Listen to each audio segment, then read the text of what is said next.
The secrets of life. The secrets of life. Now, who can speak to the secrets of life? I would argue that anybody who tries to explain the secrets of life is a fool. And if I have any intelligence, just say, how do I know the secrets of life? But I'm going to be a fool for this evening. We're going to talk about the secrets of life. By the way, how much time do you want me to talk for? Because that is a real consideration. 7 o'clock? 45 minutes. You'll find out how important this is, trust me. So I wrote some notes. I'm just going to read you first.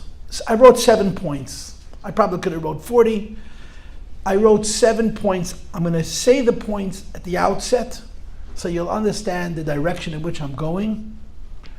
I would like to believe that the thoughts that I'm sharing are not my own, but they're based on the Torah, based on Chassidus, based on divine wisdom. I'm a little older than I was yesterday, and I'm going to be a little older and wiser tomorrow. And certainly the secret of life in reality, in truth, even though they're written in books, we don't learn them from the books because we don't trust the books. You know, the book says don't do it, and we do it anyway. And then we find out by trial and error that the book was right. This is never truer than when it comes to the secrets of life. We're told what's true, and we only trust after we find out for ourselves. So I'm going to read you my list of 7 points, and I'm going to go over each of these 7 points and talk about them. I pledge that in 45 minutes from now I will stop talking. Whether I go through all 7 points or I don't go all 7 points, it's a rachmanas on all of you if I keep talking. The 7 points are as follows, okay? These are the 7 points that I wrote on my notes. Number 1. The first secret of life, thank you, sir, is that life is divine. Number 2, the second secret of life is that because life is divine, life is fundamentally good. Number 3, the third secret of life is that life is priceless and you cannot measure its value. Number 4, the fourth secret of life is it's all about what we make of ourselves. Not our fortune, ourselves. Number 5, the fifth secret of life is a 4-letter word. If you're sensitive to profanity, put your finger over your ears. I'll tell you when you can lift them. W-O-R-K, work. Number 6, the sixth secret of life is it's not forever. And number 7, the seventh secret of life is that it is forever. This is my hello. This is my introduction. Okay, you can leave now. I have nothing else to say now. I will just repeat myself in 101 different ways. Let's go from the beginning. Okay, the first secret of life is that it's divine. It is basic to faith. It is basic to Judaism. That you cannot accept that life is a collection of amino acids and chemicals and molecules and strings of molecules and electromagnetism. There's something about life that's magic. There is a biological explanation for life. There's a physiological explanation for life. There's a chemical explanation for life, but it doesn't add up. All the explanations that we have that are based on what we understand physically don't sufficiently represent the experience of being alive.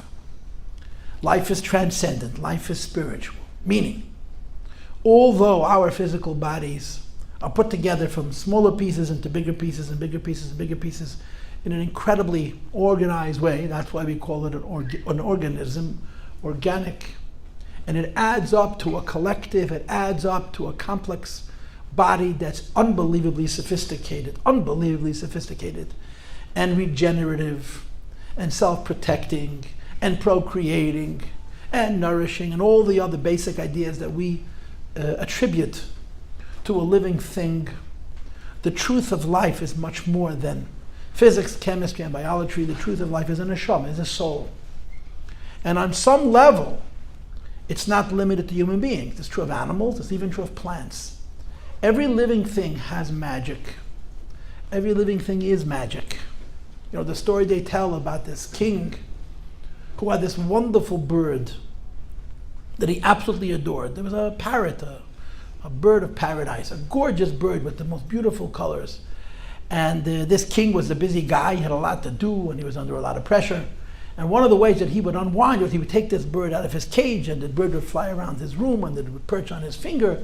And this was his relaxation. And of course, birds live, by the way, a lot longer than dogs do, but they don't live forever. And the bird aged over time. The bird got older, and the colors were not as fresh and not as robust. The feathers were not as crisp. And the eye, one eye was permanently open, one eye was permanently closed, and at one point the bird couldn't fly, and at one point only one leg worked. The bird got older and weaker and sicker and died. And all this time, this king was taking this very, very old parrot out of its cage and playing with it and enjoying it until the bird was no more. And the king was distraught. He was really upset. So one of his officers arranged for a sculptor to make him an identical bird, the same colors, same size, that was healthy and young and robust, and with very bright colors and very healthy wings and very healthy feathers and the whole bit. And it was presented to the king, if you don't mind me saying, on the yard site of this bird. And they were hoping to please the king. The king took this bird of clay and he looked at it and he thanked everybody, but he put it on the mantle. And clearly the king was not satisfied. The king was not happy from the gift that he was given. So they said, Adonai Melech, Your Majesty the king, you had a sickly bird, a half-dead bird who could barely see and couldn't raise its wings. Now you have a beautiful, fresh, healthy bird. Why are you disappointed? And he said, the story goes in Yiddish, even though I don't know which king speaks Yiddish, but he's not alive, and lebt nicht, he's not living.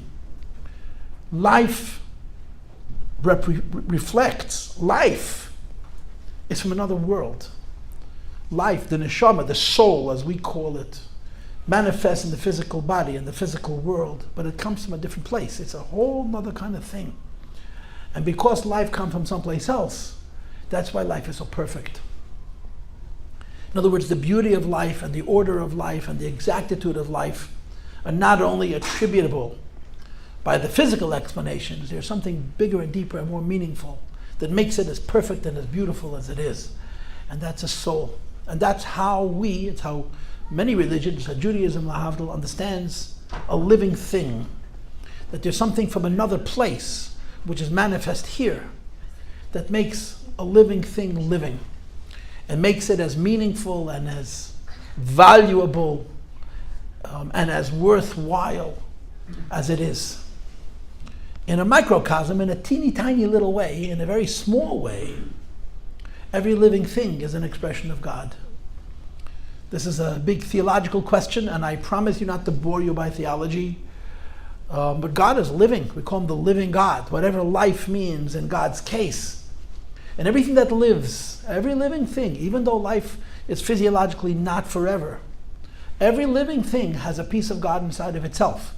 In other words, what makes something a living, as opposed to mechanical or electromagnetic, is there's a piece of Hashem, a piece of God Almighty in each living thing, in every plant, in every animal, and lyhadus to separate, in every human being, there is a piece of God. There's a piece of eternal living. And the piece of eternal living within each one of us, makes us alive. It's been observed by many, and you see this in children and in young people in general, that young people, healthy people, feel immortal. It takes aging, it takes getting cranky, it takes having no grease in our joints for us to consider our own mortality. In other words, the basic nature of a human being is that when you're a kid and when you're young and you're healthy and everything works, you have no concept that life has an end. In your mind, you're going to live forever. It's only when the body starts to remind you of its aches and its kvetching and its crankiness and its whatever that the body imposes upon our awareness, that we begin to appreciate our mortality. The idea that life is precious because it's not forever. And one of the explanations for why a healthy living thing feels like it's going to live forever is because what they're feeling actually lives forever. Bodies die. Souls don't die. And when you're young and healthy, your body is a perfect medium, your body is a perfect conductor of the neshama, of the soul. And as long as your body does not interfere with life as life is meant to be, you feel immortal, because what you're feeling is immortal. You're not feeling your biology, you're feeling your soul, and souls don't die. So there's a property about being alive that has immortality to it. There's a sense of this doesn't end. The body may end, but whatever it is that life is, one of the secrets of life, life is an expression of God. Each one of us is living because of the peace of God within us. And objectively, in other words, without the interference of the body and our bodily and our physiological perspective, that's forever. That's secret number one. Who's keeping track of time? How long did that take? I'm going to say 5 minutes because it's supposed to take 5 minutes.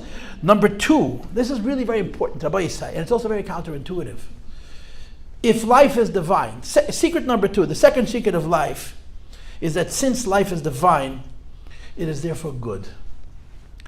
Right? I mean, you've heard this 1,000 times. Anybody who talks and schmoozes is over 18 has gone through this process. What's the opposite of an optimist? What's the opposite of an optimist? No, it's the wrong answer.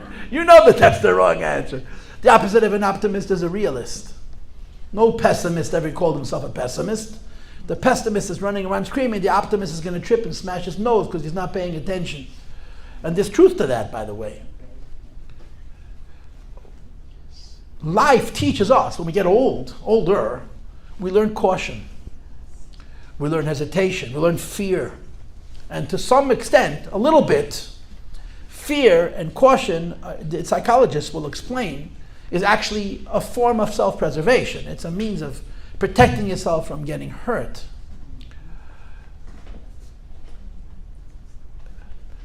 But that's what the body says. That's what the body says. That's what the physical experience says. The soul says that life is a piece of God, and therefore life is a piece of goodness. And this is a really, really serious test to all human beings, is how to retain in our awareness, in our consciousness, in our deliberate living, day to day, that what we have is good. Everybody knows that what we have is not perfect. Everybody knows that we have is not perfect, right? And of course, the nature of human beings, unfortunately, is that the person across the street, they're perfect. Me, I got problems. Their life is perfect. The only difference between my life and their life is they have no idea what's going on behind those closed doors. That's the only difference. But there is this notion that the grass is greener on the other side. We're all in the same boat. You know the old joke that the people died, they come to heaven. When you come to heaven, you have a peckle. You have a package of all your tzaddis, all your problems. And when you come to the heavenly gates, you deposit your peckle. And then you go through a whole process of whatever happens. Peckle means a package, a collection of junk, human junk, not physical junk. And when after you go through what you go through, they come back into a room and they say, okay, which package do you want? Whose tzaddis do you want? And you always go and you take your own. The familiar, I'll take those. As much as we complain about our lives, it's interesting how Hashem, how God Almighty runs the world. Ladies and gentlemen, Rabbi Yossi, like I said before, I'm a teacher. One of the things that's to me most important of all, to communicate to my students of all ages and of all genders, because it's so acutely lacking today and so unbelievably important, is the idea of looking at life positively. Life has challenges. That's just the way it is. And if this was a philosophy class, we would blame the challenges on the body, not on the soul. It's an axiomatic religious teaching. It's an axiomatic Jewish teaching that in spite of everything, my minute by minute living is positive.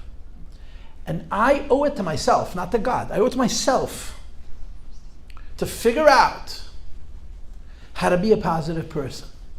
Because the more positive I am, the more divine I am. The more I'm able to value the life that God has given me, not as chemistry, physics, chemistry, and biology, but as something transcendent, something from a different world, something that's perfect.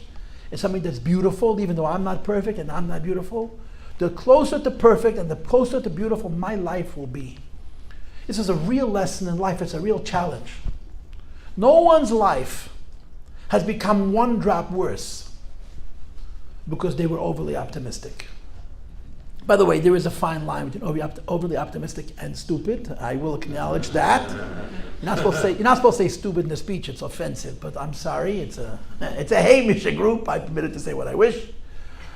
And no one's life has ever been improved by being pessimistic and negative and overly cautious. It's just a fact. It's a choice. The cup half full and the cup half empty is a chronic human condition. It's not even a condition, it's a reality. At any moment of our lives, even when we're teenagers, let alone when we're adults, there are so many things for us to be grateful for. And there are just as many things for us to be miserable about. And we choose our life. And it's a basic religious teaching. You will lose nothing by not being the kvetch. You will lose nothing by not being the person who's got 101 reasons why their life is miserable. Be the person whose life is wonderful. You have the same number of tzaddas as the person across from you. They're talking about their tzaddas and you're talking about a wonderful... There's a woman who I used to work with. Well, her son was a classmate of mine, so she was much older than I was. She was a lady, came from Russia, never learned as a girl, and as an adult, as a married woman, she put herself through school. She was a very intelligent lady. She had very, very high honors. But she was a very Hasidic woman. She was a very, what's the right word?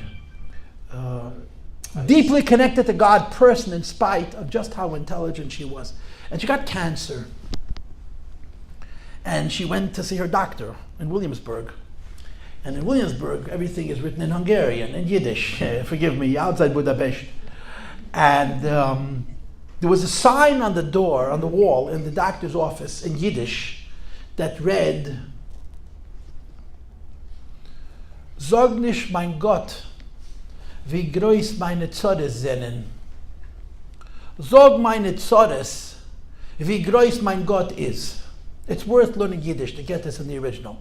It means, don't tell God how terrible my problems are, how great my problems are. Tell my problems how great my God is. She took it off the wall. And she stole it from Williamsburg and she brought it back to Crown Heights and she hung it up in the office. She's gone 15 years. It's still hanging on the wall. Sag nicht, mein Gott, wie groß meine Tzores sind. Sag meine Tzores, wie groß mein Gott is. Don't tell my God how great my problems are. Tell my problems how great my God is. The problems don't get smaller, but you live. You live. And isn't that the point? Isn't that the point? Imagine spending your whole life getting ready to live and you never get around to it because you're still preparing. I need this, but I'll have this and this and this and this and this, and then I'll start living. By the time I finish cooking my meal, there's no time to eat it. Gosh, for so many people, this is such a terribly, terribly burdensome distraction and mistake. Live. How do you live? Whatever I have is good. They tell a great story. It's really, really a wonderful story about this king. I got a story with kings today. This king was deeply depressed. So what's new?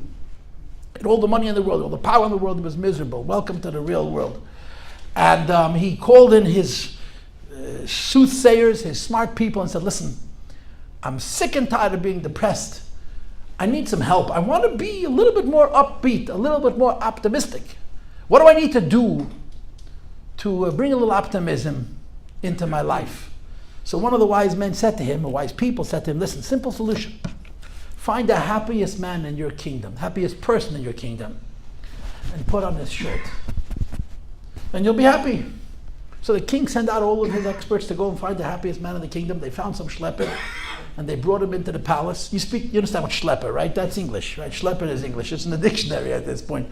They brought him into the palace, and they introduced him to the king. The poor guy is shaking hand and foot. He doesn't know business in a palace. The guy doesn't look good, and he doesn't smell right, and he's not dressed properly. And he says, Your Majesty, what did I do? I'm sorry that the king feels the need to schlep you off the street. He says, no, everything's good. I just need to borrow your shirt. And the man says, Your Majesty, why would you want to borrow my shirt? He says, because I've discovered you're the happiest man in my kingdom. And I was advised that if I put on your shirt, I too will be happy, so I want to borrow your shirt. And this man looks at the king, he says, Your Majesty, I would really, really love to help you. But I don't own a shirt. I don't own a shirt. Now, if I can tell everyone's wearing shirts, right? Even I'm wearing a shirt. Okay, we're all wearing shirts. So Baruch Hashem, we're not that poor. But the attitude is so much a choice, much more than we think. And this is the second secret of life. The first secret of life is that it comes from God. It is God. And the second secret of life is it's good. Let's enjoy it. Let's not allow in Tanya, which is the classic work of Chabad, it's the Bible of Chabad Chassidus, there's a wonderful quote, which I memorize. I teach my students, years and years, I would have my students memorize this simple phrase. Shaloi la'arvei, this is Hebrew, Shaloi la'arvei v'levalbel simchas hanefesh b'yitzavei naguf. Do not entangle and confuse the joy of the soul with the sadness of the body. It's a choice. It's a choice. Let's choose life, which means let's choose optimism. Now that I know took more than 5 minutes. Okay, the third secret of life. Like I told you, I'm going to finish at 7. Yeah, we'll see. I may change my mind. I get closer to 7 o'clock, but so far, you can't put a value on life. You can't put how valuable is another minute of living? You can't measure it. There are innumerable examples in Jewish law that articulate the value of life. For example, could you measure a more important person, a scholar, an intellectual versus an ordinary person, whose life has greater value? So in the legal system, when you're suing the government for whatever, you're suing whoever for whatever amounts of money you can live off because your life has been ruined by whatever. So the way the lawyer and the judge can make the determination is, what are you worth? How many dollars could you earn over the next 20 years? There's a monetary value affixed to a person based on his productivity. There is a monetary value affixed to a person based on his usefulness, on his necessity. Are you a parent with children versus a batlin, a single fellow or fellowette without any dependents? So they put a financial value, a monetary value based on your usefulness. That's not measuring a person, that's measuring what a person does. Life you can't measure. Life you can't measure. Life you can't measure. You cannot put a value on life. Now I'm going to mention 2 things, but I'm going to sneak in and sneak out of this. Okay, but I don't want to have an argument. Please let's be nice about this. I'm not being nice about it, but you be nice in return. 2 points. I'm not going to tell you what Judaism holds because I promise you it's complicated. Every rule has exceptions, every exception has rules. But 2 points. Number 1, the end of life. Number 2, abortion. Everything has a time and a place. Everything has a time and a place. But the basic philosophy of a person who believes that life is divine and that life is precious is that we don't approach these 2 questions clinically. We don't approach these 2 questions based on the science. We approach these 2 questions based on a fundamental appreciation of how precious, how valuable life is. I'm not telling you what the laws are, because whatever I'm going to say, I'm going to offend somebody, I promise. I can say a lot of different things and everything will be offensive to some.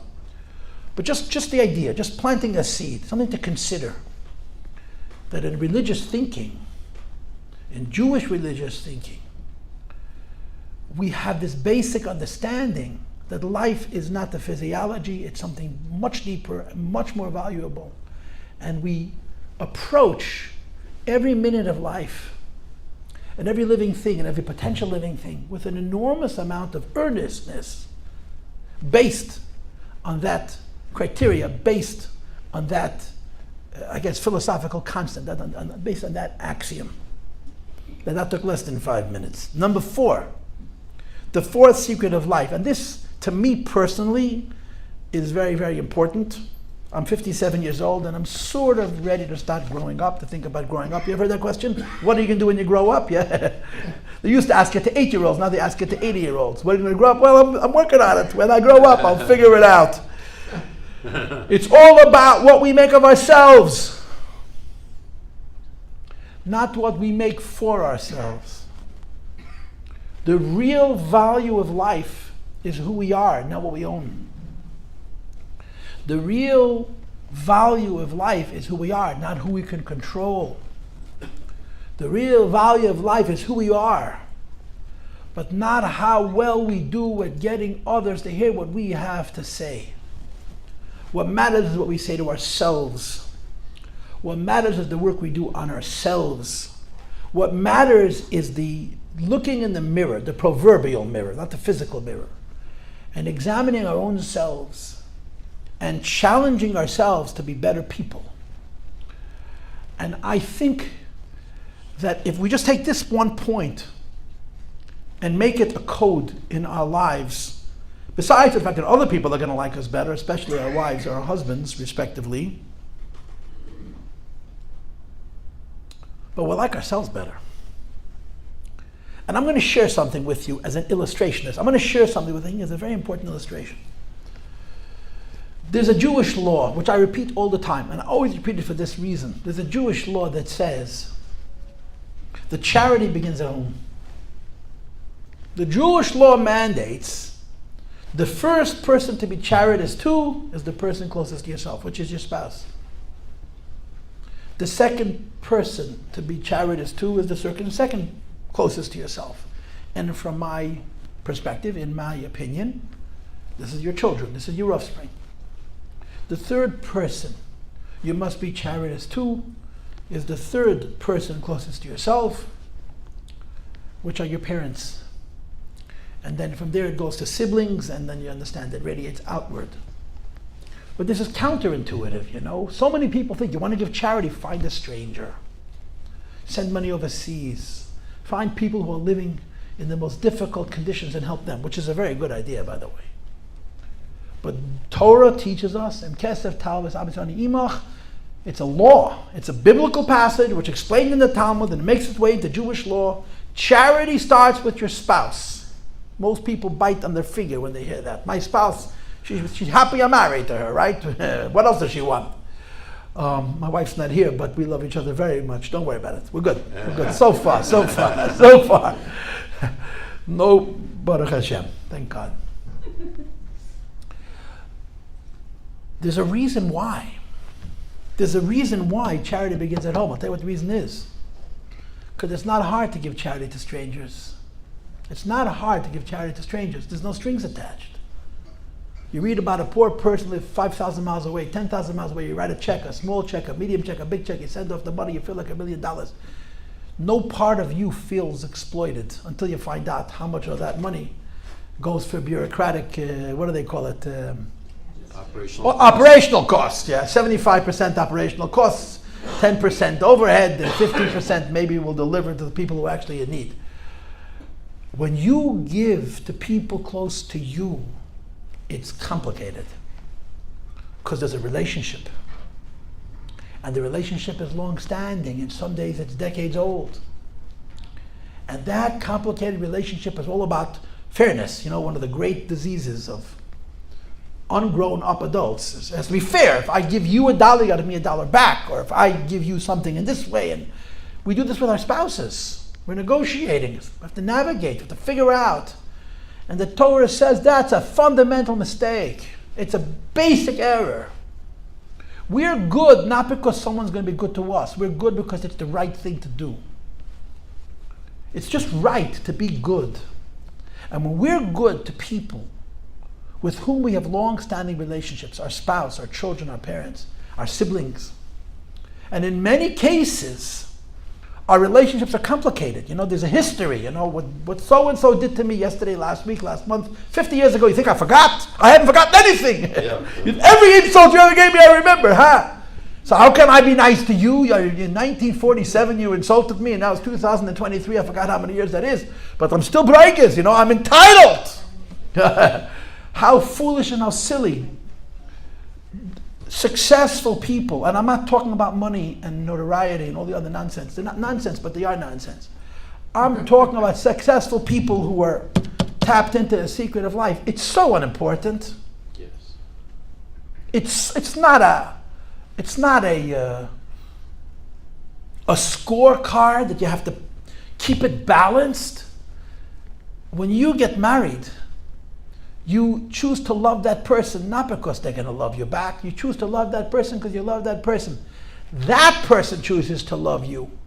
And you'd like to believe that that person is choosing to love you not because you love them, but because they love you, period. How much do you give? As much as you could. What are the conditions? Ideally, there are no conditions. It gets complicated. I'm not going to say it doesn't. It gets complicated. You don't want to get hurt. But this is what a person is. A person is good. And a person gives. And we give because it makes us better. We give because it makes us better. If we're able to get past our cheshbonis, that's a Hebrew word, which means our tab, our list of grievances against the people closest to ourselves. For heaven's sakes, we're happier and we're better. My wife gave me an article years ago about a man who was he was a journalist, a very successful man. He traveled a lot for work. And he and his wife had been married for I don't know how many years. And they fell into a pattern which many couples fall into. And this, by the way, this exists, parents and children, husbands and wives, parents and children, siblings for sure. Where they got married, and they got married. Why do people get married? Because they fell in love. No one's sure what that means, but they fell in love. And over the course of their marriage, they developed a certain status quo, a certain nature of their relationship, which included regular insults. He had complaints to her, and she would put him down, and then he would put her down. This was the good morning, I love you. You know, you're a baby, when are you going to grow up? You treat me like I'm a little child, you think you're my mother, whatever. These are the classic grievances. But they fell into this pattern of mutually inclusive insults. So many couples allow that to happen. I teach kids, I teach teenagers, I teach young men and women who are going to get married soon. And I describe to them the first time their spouse insults them, or the first time their spouse doesn't take responsibility and is lazy. They say, oh, I love this person so much, I'll let them get away with that insult. Yeah. You just gave them permission. You just gave them permission to insult you for the next 50 years. And if you wake up 10, 20 years down the road and say, I'm sick and tired of being insulted, the real answer to that question is, so why didn't you stop me when I did it the first time, 25 years ago? And the answer is because I loved you. I didn't want to hurt your feelings. Well, these are the kinds of things that we all figure out after being married forever. If we had only known them before we got married, we would know how to be married. That's the way marriage works, like everything else. Real things you learn on the job. Can't learn them in school. But this couple, this man and his wife, loved each other, but they would constantly berate one another. And he describes being away from home in some hotel on some kind of a trip and just thinking about his marriage. And he asked himself a simple question. Do I love my wife? Do I want to remain married to this woman? And he concluded beyond the shadow of a doubt that he loved her and he wanted his marriage to work. But he thought about the fact that all they did was put each other down. It just became their norm. He describes being in the shower in a hotel and just crying about the fact that the person in the world he loved the most, he couldn't get along with. It was a series of bad habits. You know, it's a trigger and a counter trigger. It's, you know, there's a dance. Life has a dance. And all of us play a part.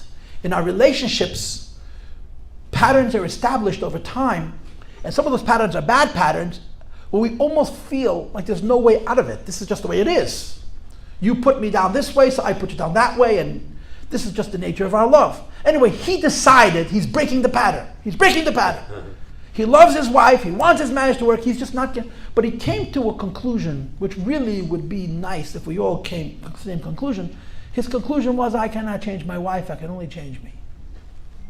The bad habits that she has, the fact that I've allowed her to put me down for these 25 years, that's her business. If she's going to fix it, that's on her. But I don't got to play the same game. I don't have to dance the same dance. I can stop. And he comes home from this trip, and he says to his wife, I love you very much. Please tell me something that I can do for you. And she gives him a torrent of insults and curses and says, what are you up to now? What do you want from me now? Why are you doing this? No, this is on the this is on the level. I love you and I want to do, and she refuses to believe him. So she insults him some more. He says, no, I really mean it. Try me out. She says, listen, we've lived in this house for 20 years. Our garage has been a mess for 19 of them. Clean the garage. And he hated cleaning the garage. This was one of their regular arguments. So he spends 3 days and he cleans the garage. He puts everything in its place. He throws things in the garbage. He organizes it. He even gets the grease off the concrete. And he comes to his wife and says, I did it.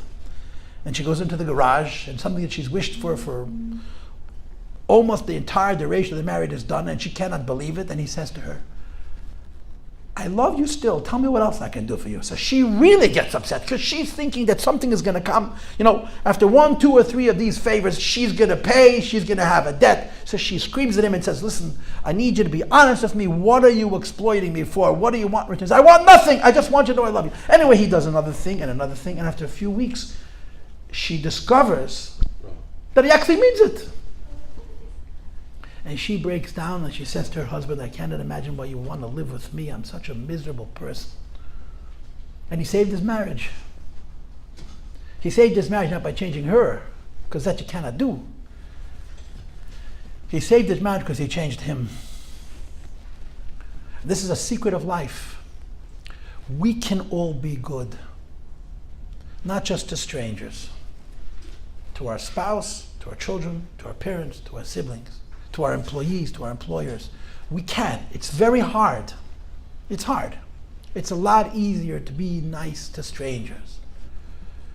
If we embrace life, this is secret number 4 of life, that what really matters is not how much money I make and how much power I have and how much influence I have and how big a voice I have, but how much I am able to bring myself closer to this mythical idea which is found in the Bible, in the image of God, that a human being should be a little bit more divine. That's what this means. That's what it means. It's not esoteric. It's not Kabbalistic. It's very simple. It's a secret of life. The greatest thing we can do for ourselves is improve ourselves. But it's difficult. It's much easier to fix the other person or the whole world or save whatever it is that we want to save. Looking in the mirror is difficult, but it's the 4th secret of life according to my list today. My 6th secret of life is work. W-O-R-K. Work has never killed anybody. Now, boys, I hope I'm not disappointing you. I don't know what goes on in the capital region. I know what goes on in downstate. The Lubavitcher Rebbe would say over and over again to anybody who would listen, retirement? I never heard of stopping to live. This is a direct quote. Retirement? I never heard of stopping to live. The Bible says, Adam la'omel yulad, man was made to toil. We were made to work. Because whatever we do, even if we're chopping wood, even if we're mowing somebody's lawn, painting somebody's house, every bit of work we do physically, we're also working on ourselves. And complacency, reticence, sedentariness, the opposite of work is the opposite of life. How many times have you heard it said, I retired and I wish I hadn't, and people continue to do it? It's an American intoxication that life is supposed to end with these golden years where you have nothing to do and just live. It's not living. It's stopping to live. Man and woman, human beings, are made to work hard. Work has never killed anybody. Laziness has. Work is a wonderful ethic. It's a wonderful value. It's very, very important to value work, meaning to say this: I have a job and have an employer. Anybody who's an employer hates somebody on this planet. It's just the nature of the relationship. The employer is no good. No matter what he does, he's no good. It's the nature of the relationship. But we don't work for money. Of course we work for money. But we work to be alive. We work because it's human to work. One of my kids, I teach adolescents, kids who are a generation younger than I. So they know what's going on. I'm over the hill, forget about it. But one of the things that the kids talk about is AI. You're familiar with AI? AI, artificial intelligence. There's a woman I work with who, she's a special woman, and I teach. So she edits all my classes. She's going to edit this class also. And I mentioned a quote from a book which is written in Hebrew, and she asked to buy the book. So I said to her, Yocheved, the book is written in Hebrew. He says, well, now that there's AI, I have no problem with languages. I'll just feed the book into the translator. I'll get it back in English. I hope it comes out in a way that reflects the Hebrew to some extent, but this is a whole new level of technology. And a very interesting phenomenon is emerging, apparently. This is what I hear from the kids. As the world becomes much more technologically advanced, I'll tell you what it is. Human beings will, in the relatively near future, face a real challenge. And the challenge is going to be working not because you need to, but working because you choose to. In other words, historically, people worked very hard. You know why? Because they wanted to stay alive. They had no choice. Just think about life 150 years ago. Not more, just 150 years ago, before there was electricity, and for most people, before there was indoor plumbing. Need I say more? There was no radio, there was no television, there was no cell phone, there was no communication. The most informative entity in your world was a book. Could you imagine how primitive a world that was, that people actually read books? Who reads books? You have libraries. I have 100,000 books right here on my phone. So people worked hard because they needed to.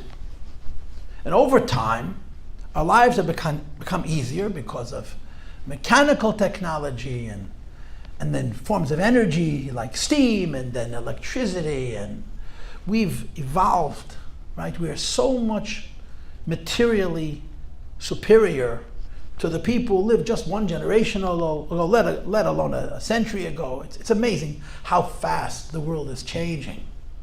And one of the things that has changed over this period of time is that for most of us, and maybe for the vast majority of us, work no longer means with your hands and your feet. It's with your mind. Which means you sit in the chair and you look like me, pardon, I'm sorry for being candid. The doctor's got me on a diet, but Baruch Hashem, you still can't see, which I wonder what is that evidence of me failing at my diet or my weight saying I'm sticking around.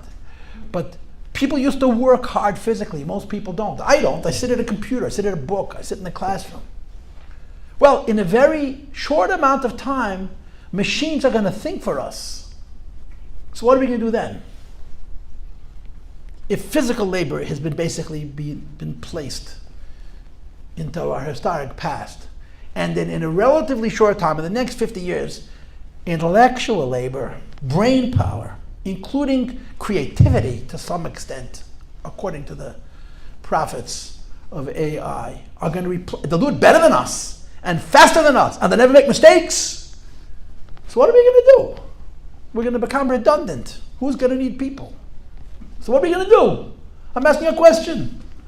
I understand that there's people who are seriously worried about that. I know my answer. I'm going to study Torah. That's what I'm going to do. I'm going to be busy. I'm going to work hard at what I enjoy. We are slowly going in a direction where if humanity is going to survive, they're going to have to embrace a work ethic not based on necessity, but based on a sense of being human. That's a secret of life. That's secret number 5. That we don't work to make money. We don't work to stay alive. We work because in our work we live. In our hard work we're exhilarated. In our hard work we're happy. Nobody comes home from a day of hard work and feels terrible. You come home from wasting your time in the office and feel terrible. But work is good for its own sake, not just for its material reward. Which means that if I have, quote, extra time, what do? Sit around and watch television? I find something meaningful and useful that I do. That is work. That means it takes effort, takes energy. That may be difficult for me, not because I need to, but because I choose to. And that's a human being. Have you ever seen a child have an option of laying in bed or running around their apartment while their parents sleep on a Sunday morning, who would elect to lay in bed? Have you seen it? Never happened. Ever wonder why? They're hyperactive, they got to be given downers. What are our explanations? The answer is because they're still healthy. They're not messed up by experience. What's the experience? Why would I get out of bed if I can stay in bed? Why would I work hard if I could be lazy? Those are bad values. Those values are not consistent with the secret of life. Those values are a reflection of a lack of awareness of the secret of life. Because all of us, we really know this. I mean, everything I'm saying here is really common sense. I'm just articulating it. The value of work is for its own sake. And that's secret number 5. And secret number 6 is that it's 2 and it's the 7. I got 2 more. Number 1, life is not forever. And number 2, life is forever. And I will spend a minute or 2 on this, and then I will keep my pledge, more or less. Not to the minute, but no rush, in the neighborhood. Don't tell me that. That's a very bad thing to say to a speaker. Ladies and gentlemen, every moment of life is precious. No one lives forever. So many people get caught up in wasting the minutes that they have because things aren't perfect. Wasting the minutes that they have because they don't have complete health. And it's a terrible mistake. I'll share with you a story. I was once sitting at a family gathering, and one of the rebbe's Rabbi Schneerson's personal secretaries was sitting at the table. And he told a wonderful story. The story was that he works in the office. I heard the story 41 years ago. The story probably happened 50 years ago. A woman walked into the secretariat of the Lubavitcher Rebbe with a note in an envelope, and she handed it to the secretary, whose name is Rabbi Groner, who is now deceased, who told us the story. She hands Rabbi Groner the note, and she says to Rabbi Groner, "This is a note for the Rebbe. If you want, you can read it." So Rabbi Groner takes the note and he puts it down on a pile. So she says to Rabbi Groner, "I told you if you want, you can read it." And he says, "And I don't want to read it. It's none of my business." So she says, No, I want you to read it. I want you to read it. If you don't get the hint, you have to be told that, right. So he picked up the letter, he reads it. What was the story? This woman had come to 770. She wasn't a religious woman. A few weeks before, her father was sick. Her father was very ill. And they had come to the Rebbe that the Rebbe should pray for him. And they wrote this note asking the Rebbe should do what he needs to do to effect on high that this woman's father should recover from his illness. And the Rebbe wrote a very positive note that he'll recover and he'll live for many years and he'll enjoy his children and his grandchildren and on and on and on. Very positive. Anyway, the man died in a matter of weeks. None of the things the Rebbe promised came to be. So she walks in to the secretary with a note right after Shiva. She just got up from sitting Shiva for her father. And she wrote on the note, "I came in about 3 or 4 weeks before, and I wrote this note to the Rebbe, and the Rebbe gave me a very, very positive prognosis. My father has since passed, and I want to thank the Rebbe, because due to his response, we were able to enjoy the last few weeks of our father's life, rather than sit there and wait for him to die." This is a very important lesson. Enjoy every moment. Every moment. My wife and I lost a child. We just had yesterday actually, 2 days ago, Sunday was my 25th yard site of our little boy. Passed away at the age of 4. Ahmad, don't pity us, we're good. So I think at this point we're pretty good. But when we went through that encounter, we were young. 25 years ago, I was 25 years than I am now. So I was, how old am I now? I was 31 or 32 when he died. And you know what happens to people who suffer? The people closest to them withdraw. Or, alternatively, the people who suffer withdraw. In other words, we see it as our siblings drawing away from us and our siblings seeing it as we drawing away from them, and I'm not sure where the truth lies. This is just the human nature. When you go through something very, very intense, you get caught up in yourself. But one of the things that I feel and I've said this to people who've gone through similar experiences, when you watch a person going through an ordeal like we went through, it wasn't fun, I promise you. You look at us, you pity us. Oh, what a terrible life. All they do is suffer. But it's not true. We spent a lot of quality moments with our son. We lived every minute. It was very hard, terribly, terribly hard. It was very painful to watch our offspring literally wither away. But we didn't waste our time, we lived. And one of the things that I find often is that when people complain about tzadus, quite often they're complaining about other people's tzadus, not their own. Because when you go through hardships, you live every minute of it. And when you live every minute of it, there's so much good in that pain. When you're an observer, you just assume it's hell. And it's not. And this is my sixth secret of life. Don't waste one moment. Don't waste 1 minute. Every minute is precious. Live and enjoy every moment you have with your father, with your mother, with your brother, with your sister, with your son, with your daughter, with your friends. Don't waste a minute on the idea of mortality. God runs the world. We are not meant to run the world. We're meant to live our lives. And we should live it to the fullest. And my last point, secret number 7, is that life is forever. Only bodies die. Souls don't die. The machine breaks down. But what makes us living, that each one of us has a spark of the divine, is divine. It's eternal. It's immortal. It's forever. Life doesn't end.